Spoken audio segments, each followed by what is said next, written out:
Hey guys, welcome to Project Todd. We're doing an APR rear sway bar review today. Check out the old video, hit subscribe if you want to see me actually install this baby. It was a little difficult, but super quick install video.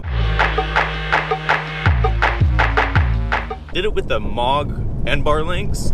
They're a little cheaper, they're actually a lot cheaper. $31 versus $199 for two of them. How are the Moog End bar links?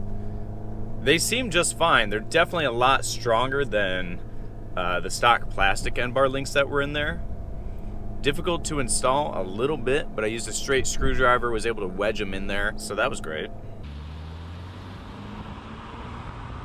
So I'm sure some of you are wondering, if I put the sway bar on, is it gonna make my handling really stiff? Is it not gonna be as comfortable to drive? And that's not true at all. Maybe if you install some springs, yeah, it's gonna be a lot stiffer, not as ideal for a daily driver, but this thing's awesome. I'm on stock springs, stock shocks, and just that APR rear sway bar, and man, I can't say how much nicer it is to drive with that. I'd say first thing you do, you get the stage 1 tune. Second thing, get the rear sway bar. It's definitely worth it. Now this thing's a lot more planted in the corners, and that's what I was going for, that real race car feel. If you like this video, hit subscribe. I got more do-it-yourself videos coming all the time.